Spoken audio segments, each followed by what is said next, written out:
Good, eve- Good evening, friends. IEEE BMSIT student branch warmly welcomes all of you to this webinar, Getting Extreme Ready. Today's speaker is Mr. Anand Jagdish. Before starting the session, let me introduce the speaker for the day. Anand Jagdish sir is a software engineer in the PowerMax replication and cloud at Delhi EMC, where he is a part of the PowerMax remote replication team, also known as SRDF or RDF. Apart from helping in the product better, he helps the BU in the employee engagement by being a part of the PowerMax University relationships team and VMAX Innovation Network. He has been a part of multiple startup environments during his undergraduate course. He is a volunteering as a secretary at the IEEE Computer Society Bangalore chapter and as the young professional representative for the Bangalore section at IEEE Computer Society Region 10, Asia Pacific. So, uh, uh, before now, I would like to request Mr. Anand Jagdish sir to take over the session, and the stage is all yours.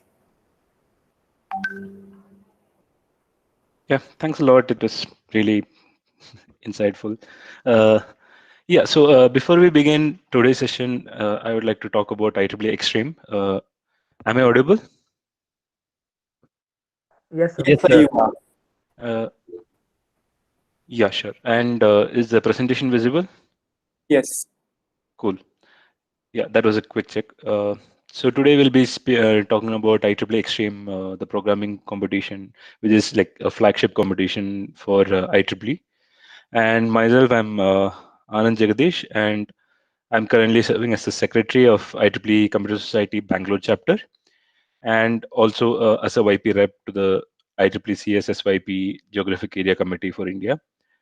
So I represent the YP group there. So let me just, I mean, the presentation won't be that long, so because I prefer taking more questions instead of like going through a very boring presentation. So probably I'll quickly go over the presentation and then we can have more of a chat. Uh, I hope the session is being recorded. Yeah. And yeah, so about IEEE Extreme Programming Competition, this is the 14.0 version of the programming competition. IEEE Extreme is a 24-hour global challenge. That means an entire day you sit and solve challenges that come across, and all of these are programming challenges. So for this challenge, they generally have teams of up to 3 people, and all of them should be IEEE student members.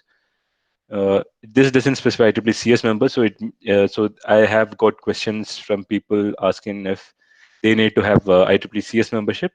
Nowhere in the competition guidelines it's mentioned you need to have CS membership. Any student member, they have mentioned any IEEE student member can be part of the team, and each team will be proctored by an IEEE member. That means someone who is not a student member or a graduate student member, generally the professional members. And any college can have any number of teams from that college, as long as you can find a proctor and uh, have someone to proctor those teams.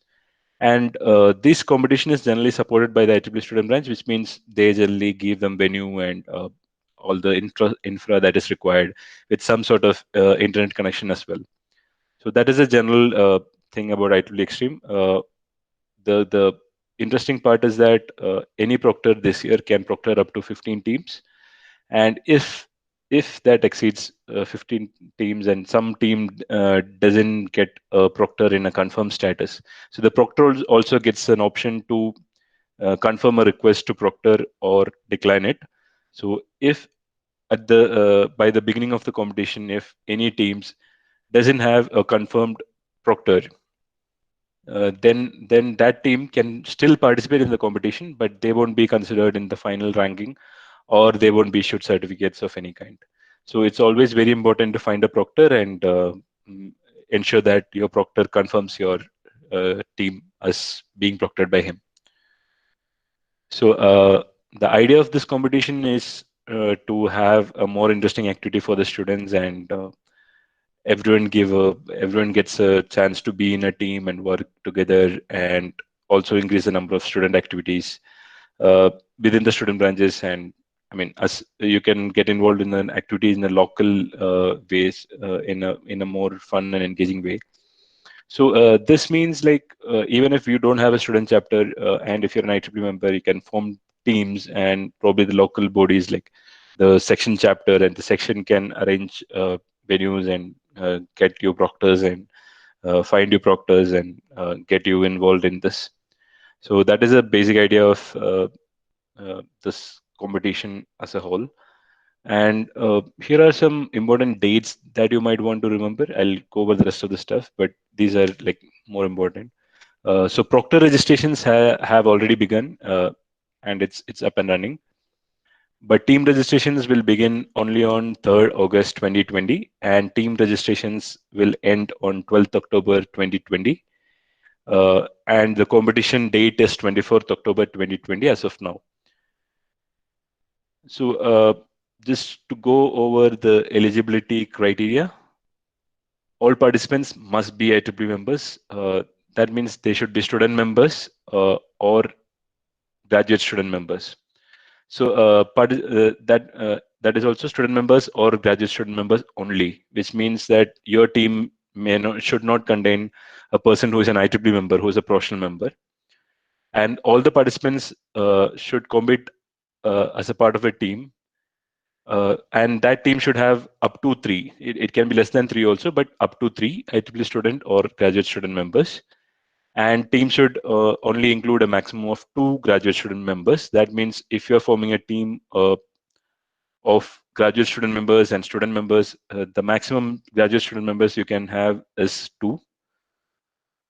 And universities and colleges, as I mentioned earlier, can have multiple teams representing their college or university.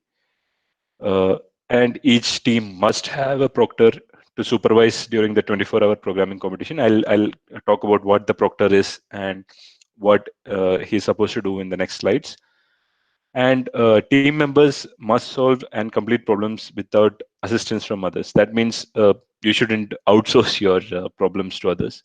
It's more like whenever you say you are competing as a team, the only involvement should be from the three people who are in your team, three or less. I mean, it depends on how the team is formed, but only you three should be solving that problem for your team, and you shouldn't take help from the proctor or someone who is there, maybe some senior who has already done these things, or just copy pasting code. That all those things are all wrong ethically, and uh, if after the evaluation it's found that you copy the code, uh, you lose your ranking in the competition, and you won't be considered for the final ranking. And yes, as I mentioned, the proctor registrations are open. The easiest way to find a proctor is to ask your branch counselors or chapter advisors. Uh, those any professional member can log into this portal which I have just mentioned here, extreme.btools.ieee.org. If you go there, they have an option to sign in. And once they sign in, they will be asked for proctor registration. They have to register, and once they register, uh, they'll uh, they'll get an option to choose the colleges which they want to represent. Uh, Please note that any proctor can proctor up to a maximum of 15 teams. So you can choose multiple colleges also if you think that one college may not be having this. And now for this year, they have even mentioned that they'll be allowing virtual proctoring.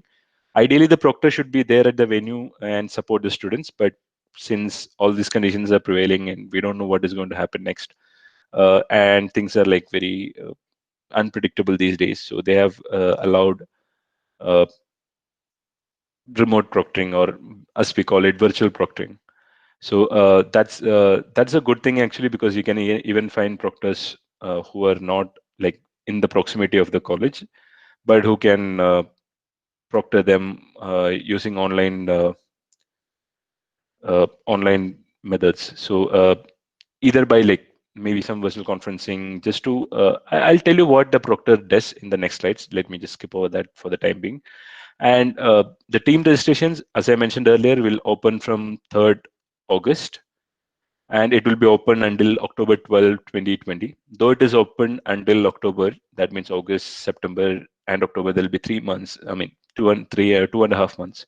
But still, I would suggest everyone to register, form a team and register as quickly as possible, There's no time limit or anything, but it's good to like so you can select a proctor, just see if he is accepting that or not, and just wait over for some time. And if that person is not confirming, you can find another proctor and ask him to like confirm. So that gives you enough time to find the people and make sure that you have a proctor, which otherwise makes you get thrown out of the ranking scheme if you don't have a proctor.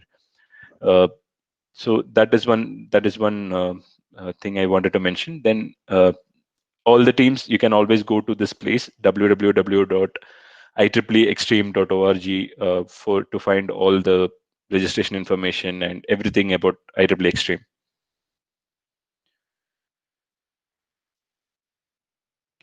Yeah, so going over what proctors are. So as I mentioned, proctor registration is already open.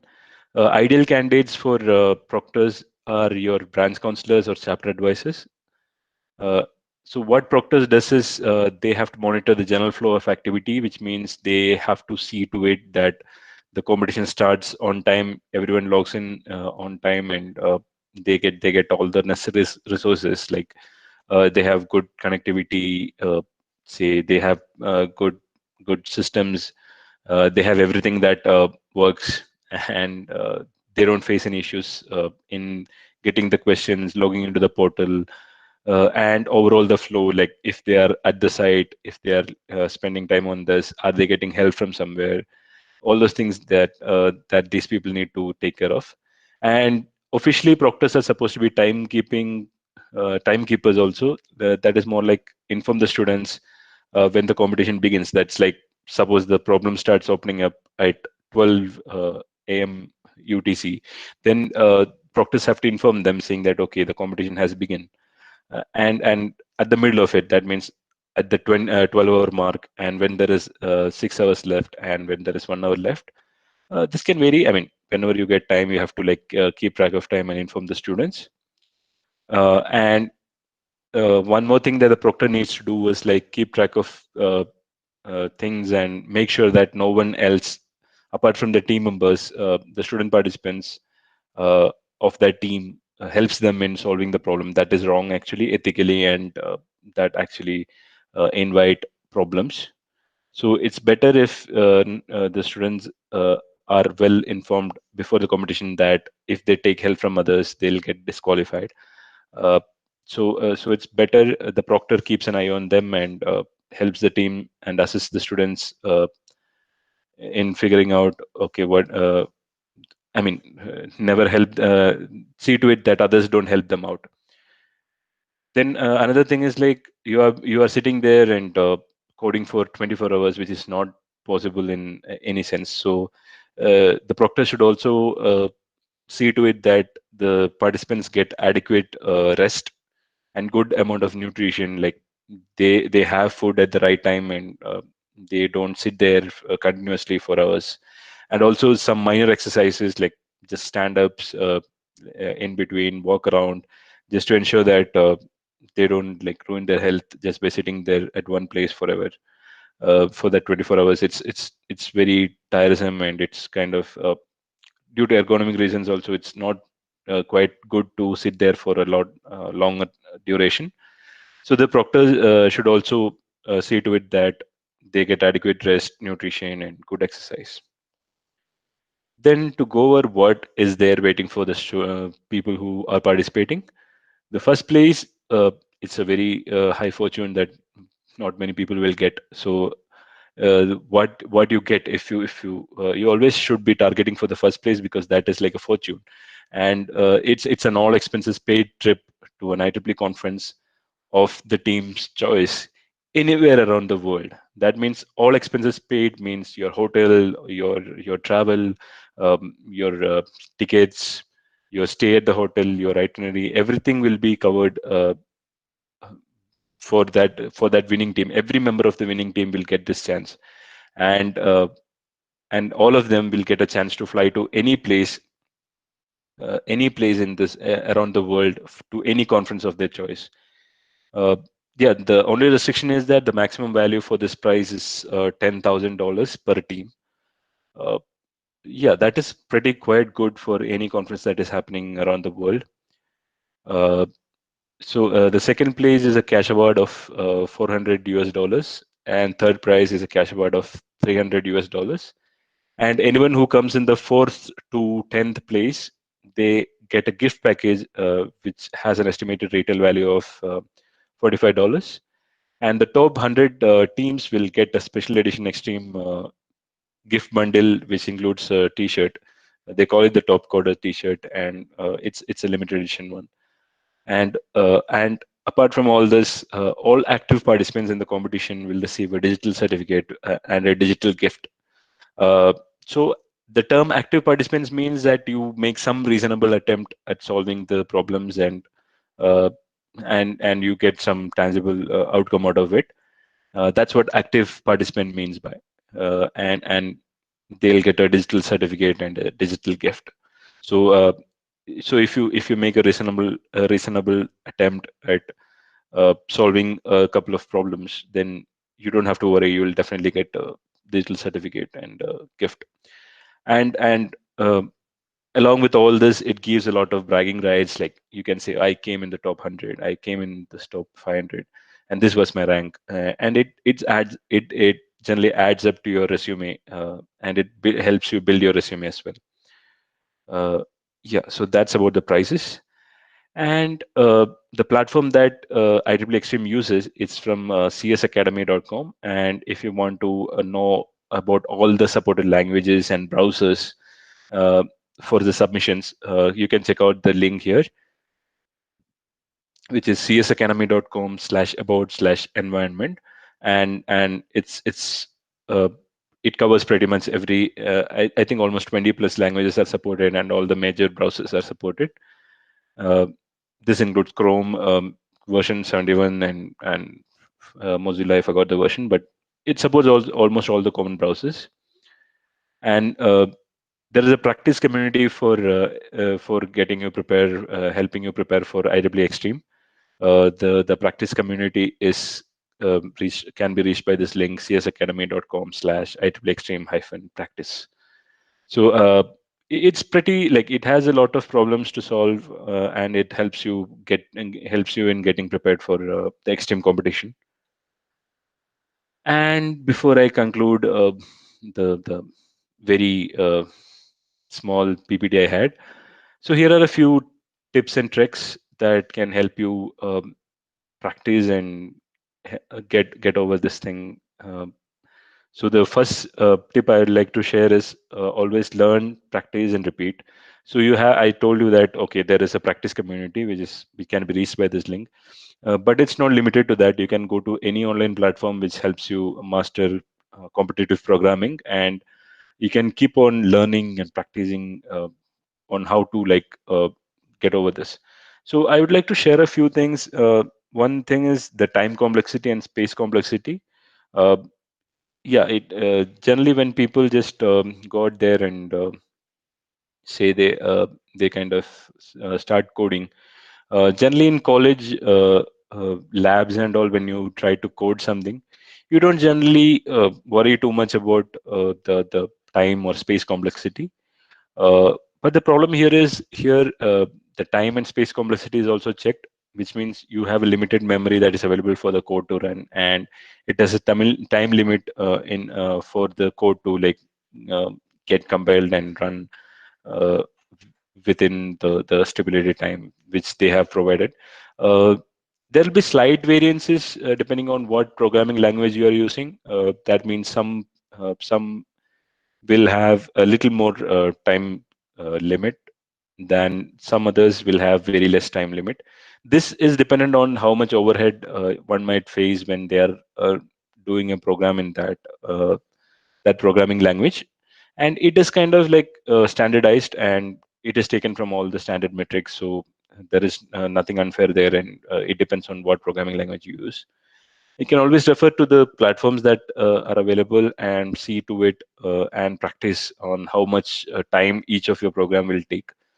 Uh, okay, so that's one thing. And the second thing is the memory. So make sure that you use pretty pretty nice programming standards. Like, just make sure that you don't use too much of variables, and unnecessarily jumping and doing a lot of recursions and things like that, which might cause you to run out of memory. Uh, that's why I ask you people to like go into any of these practice communities, or go out there and try out on any of the programming platforms that are available out there, and try to like get get a grip of what time complexity is, what is the space complexity that is required, how can you get the limits verified, and things like that. So that's what I keep on saying, that learn, practice, and repeat, so that you'll get a grip of competitive programming. And another thing I would like to say is, this is something that even we practice in the industry. The thing is that before you actually go down and into the code, do a deep dive, and excuse me,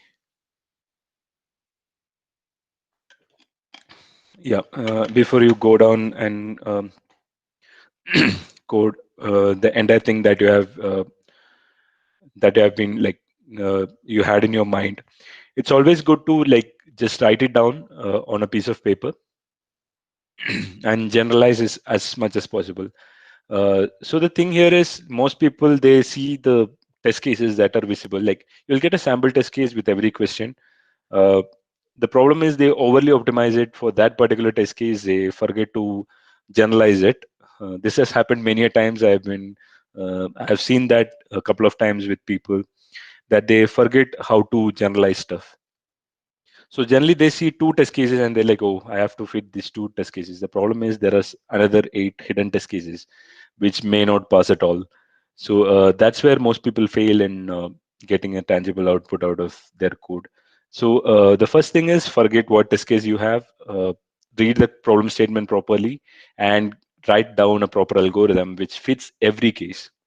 So that is the way how you should be approaching the code.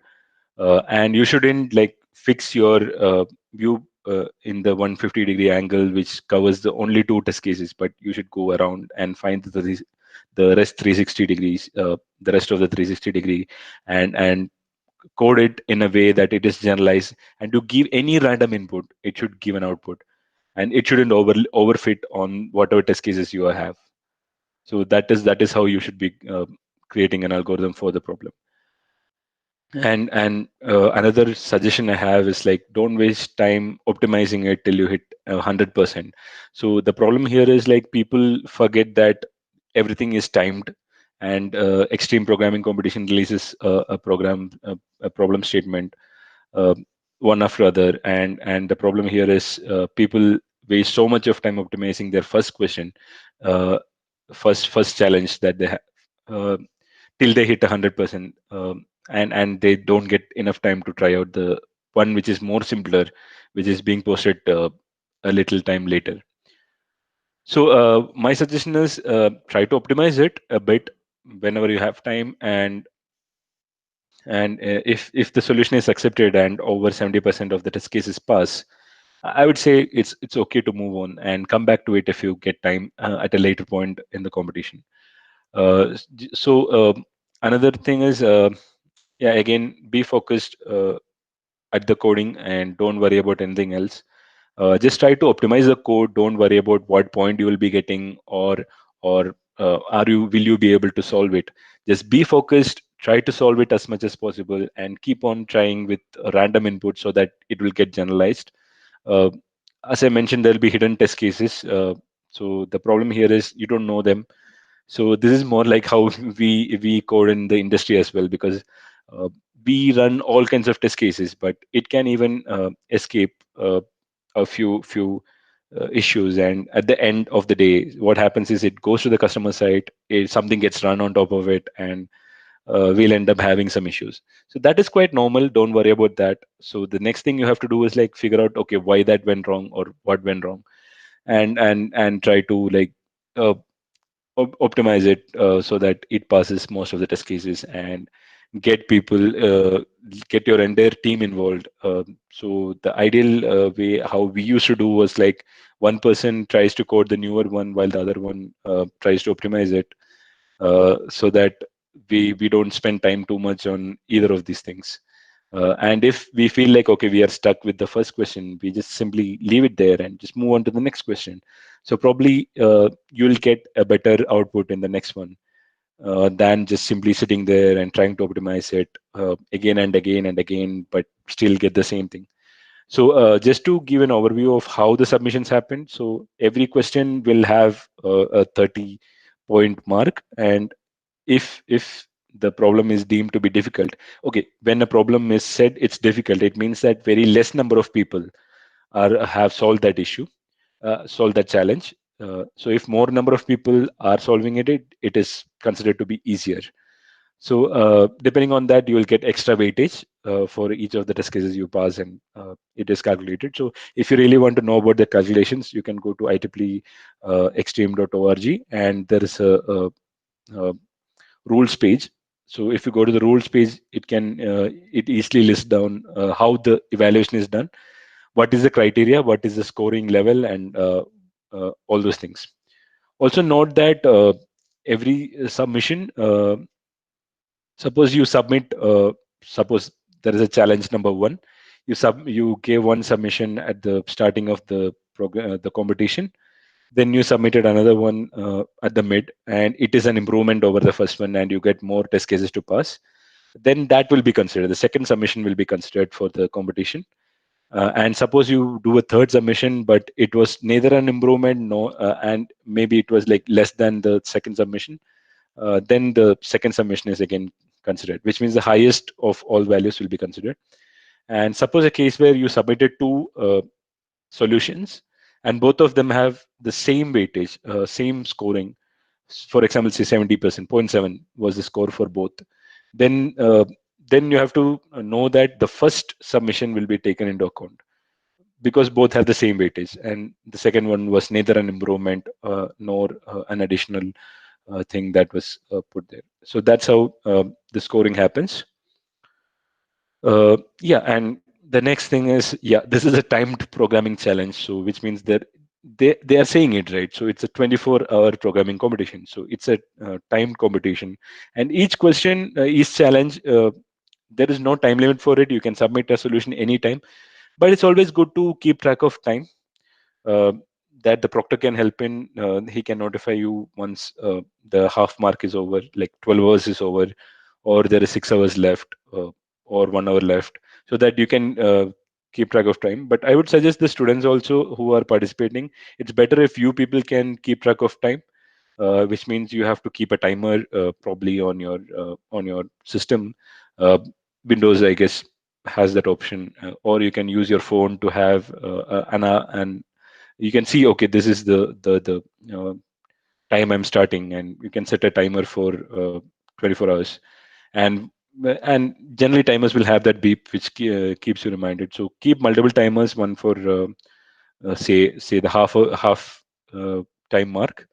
Then you can reuse that timer for the next half hour and things like that. It depends on your perspective. You can choose what to do, but make sure that you keep track of time so that you don't like uh, get shut off from the portal midway you are submitting something or things like that. So by the time when you reach the last say 2 hours or 3 hours mark, ideally you should be trying out.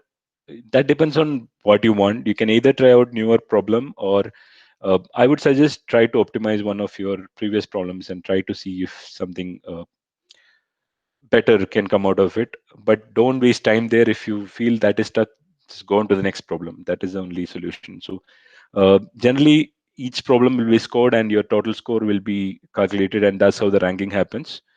So to keep on track of time and make sure you solve as much as you possibly can.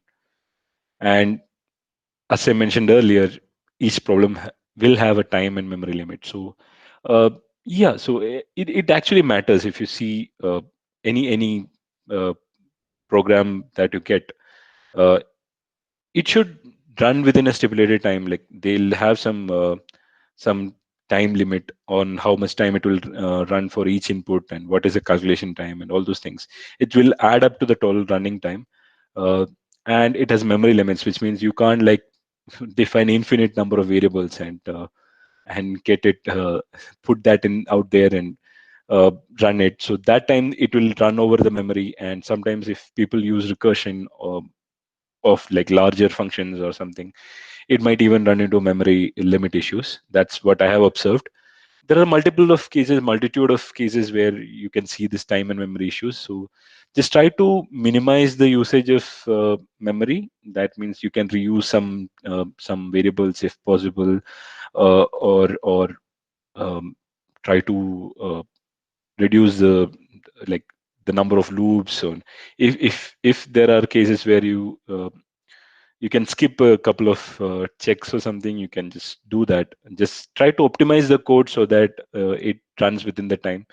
Uh, that is how I would look at that. Yeah, that was most of the things I had. Uh, I think it was a shorter presentation, so let's try to like answer a few questions here, and let's see how that goes. Yep.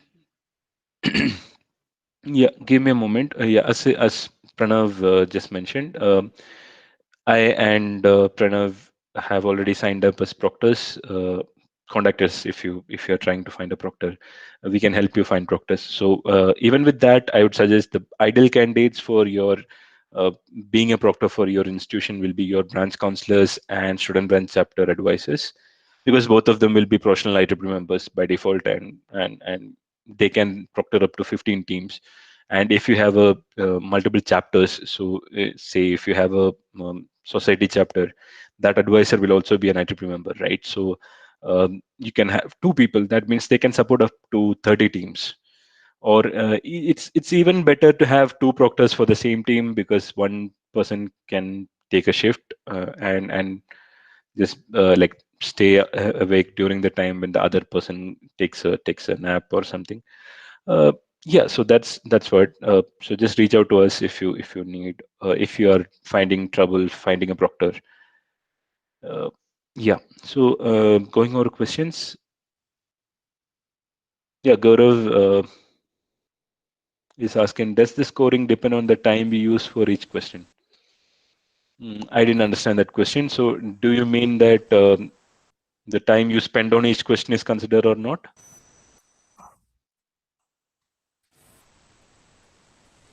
Okay, so actually, it doesn't really matter at what time you are submitting that. You can even like skip over questions and come back to the question. Generally, the scoring depends on what is the time complexity and space complexity, and how ideal and how many test cases pass in a solution. So I don't think it does matter at all, like at what time you are submitting it. So you always have the option to skip over questions and come back, and you can spend any amount of time on each question. That depends on you actually. But keep in mind that the more time you spend on one question, the less time you have for other questions. So that's what I'm scared of.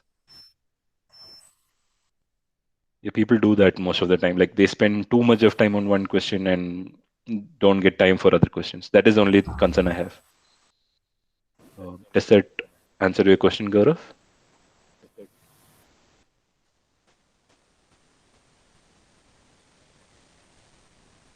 Uh, so from now, may I help you get the questions from our audience? Yeah, sure.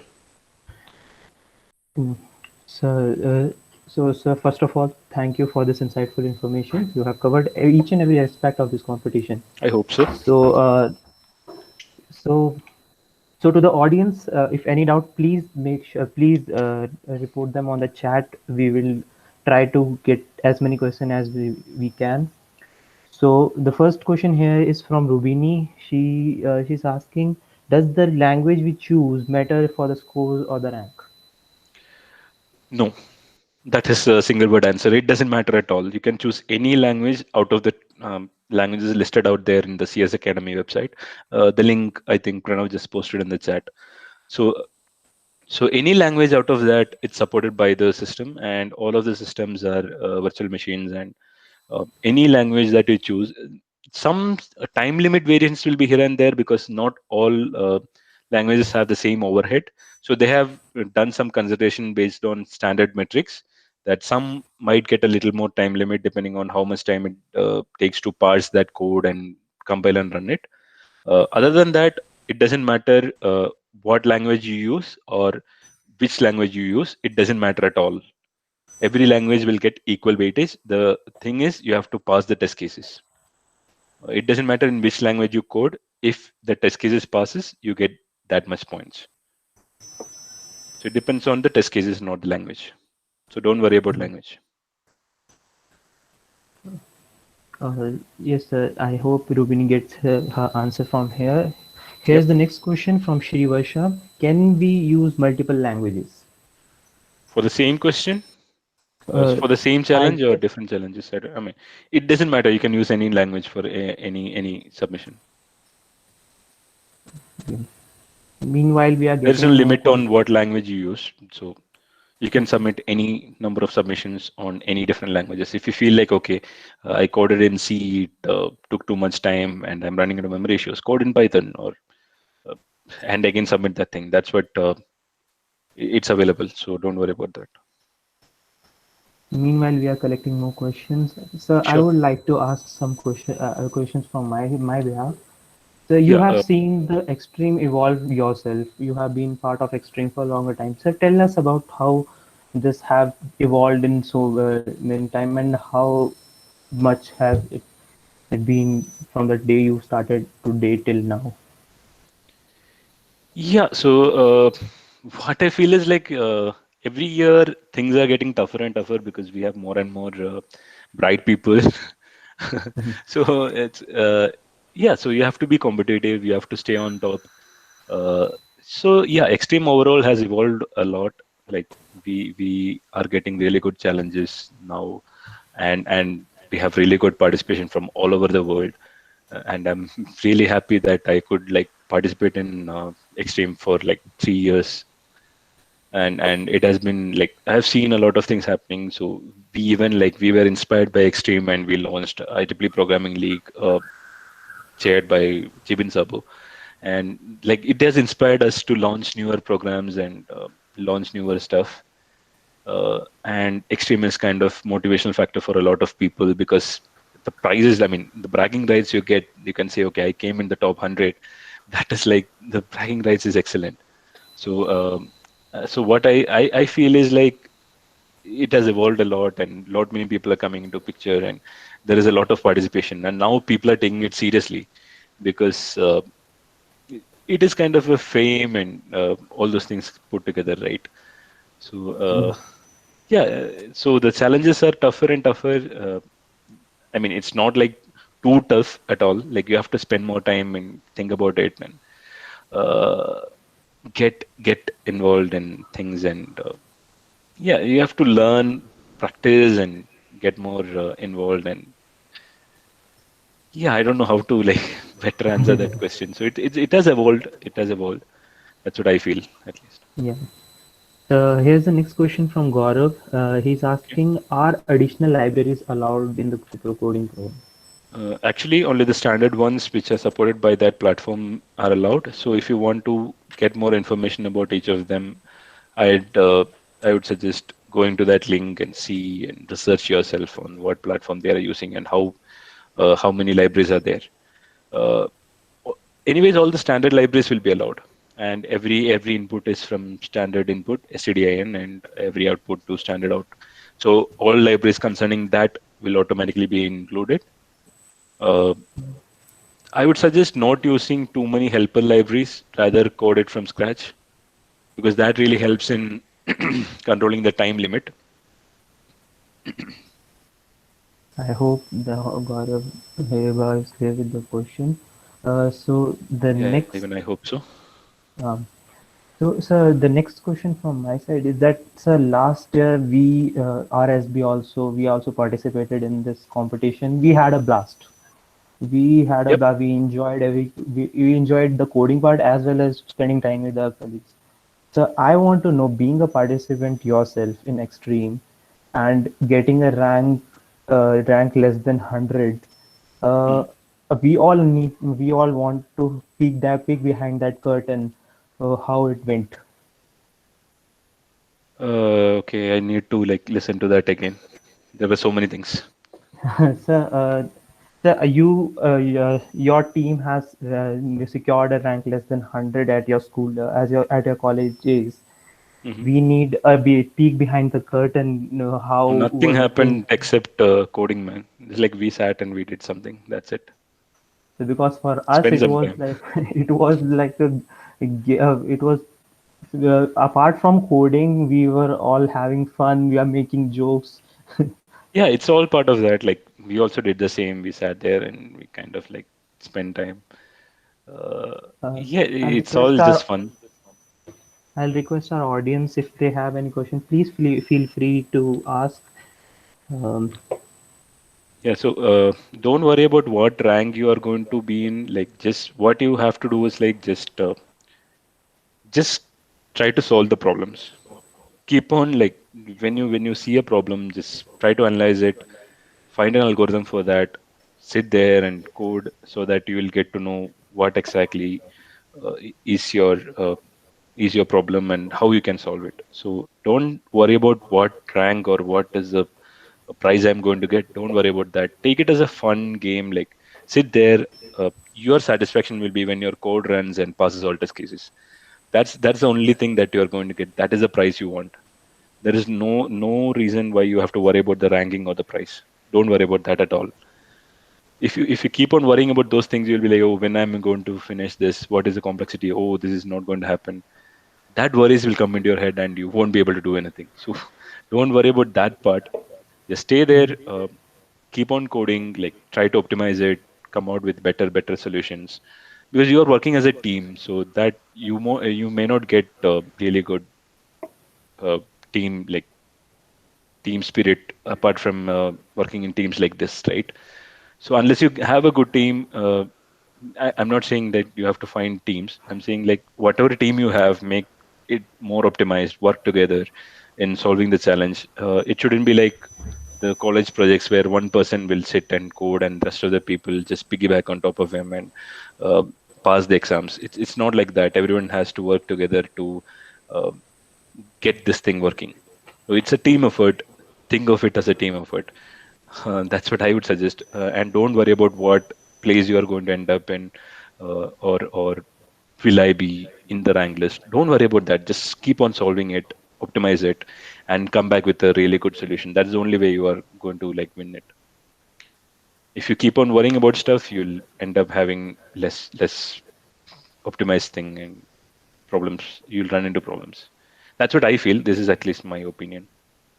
And yeah, because I just wanted to go back to Gaurav's question. So additional libraries, if you go to that environment page, you can see that how each of the programming languages are run. So they have mentioned each of the things like for Python 3, it comes with NumPy and SciPy modules. Uh, yeah, like for each language, they see what they have said, what is the limitation and what comes with it. Hmm, I hope I think these were the only questions we have for today. Okay. So, thanks once again to our guest for the evening, Anand sir. It was a pleasure collaborating with you, and we are thankful for your generosity. You are always available, or for if only from a text or a call. It's always been a pleasure being able to work with a mentor like you. Yeah, Mm, thank you. Thanks a lot. As a concluding note, I would like to, like, for my presentation, I would like to put these dates again. So yeah. Proctor registrations are open. So just go to extreme.vtools.iwplay.org.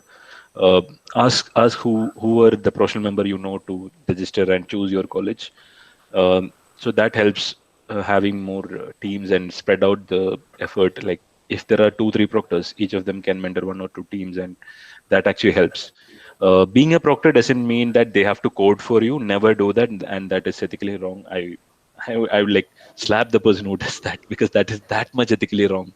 Because there are hundreds of teams out there who are doing it by themselves, and it's not fair to like get help from outside.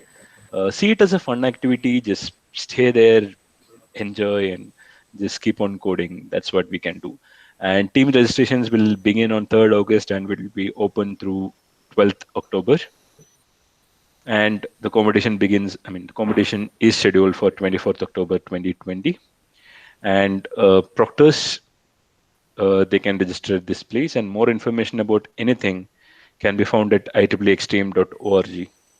And there is a practice community, which I have put the link here. So I'll share this PPT, but sometimes the links and uh, pointers might change. So what I would suggest is always go to the official website, ieextreme.org, for latest information on these things.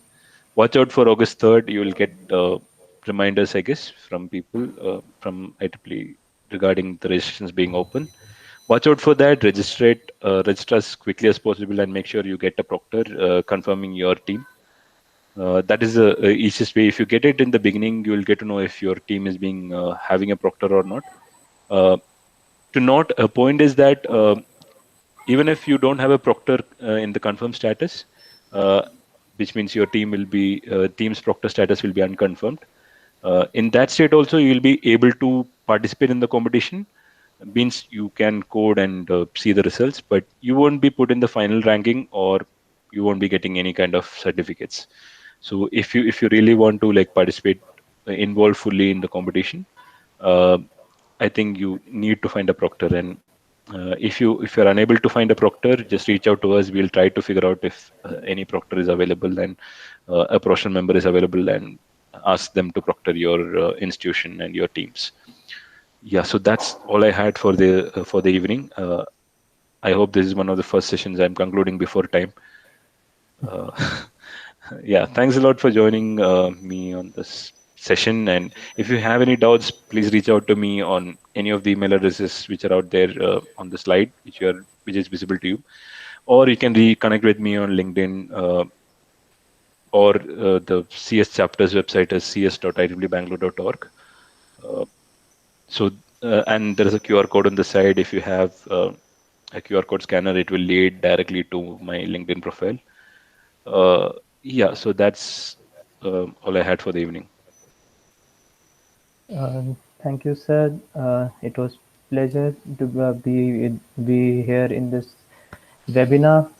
Yep. Before the final goodbye, let me thank everyone who made this webinar possible. Our BMS IT student branch, fellow IEEE Extreme members, ambassadors, and all of you guys who took out time to join us today. Thank you all for joining us today and being such a great audience. We will be circulating our feedback forms. We request you all to help us improve. Now, there will be a link in the chat for a WhatsApp group we are creating. Uh, we are creating to help all the members, to fellow student members, to join together and have a better and make practice session possible. Hope you have enjoyed this session. Hope to see you all soon in a similar event. Till then, good night. Stay safe, stay healthy. Signing off. Yeah, before we go, Yes. actually, we saw a comment. Uh, Dr. Sanjay is saying fabulous prizes, no wonder classes are boring. Sir, I would say that classes are not boring. Just the attitude of students towards the classes which is boring. So it's just like they think that whatever they learn in the curriculum is not really great. But the fact is that those basics are really important when you go out there in the industry, and then they'll realize, okay, these things were actually there. So most of the times when I've seen people struggling in their interviews, it's mostly because they forget to learn the basics. So I would say it's just the attitude of students towards the sessions. So yeah, I just saw the comment and I just wanted to mention. oh, Thanks a lot. uh, Thanks a lot, everybody. Thank you.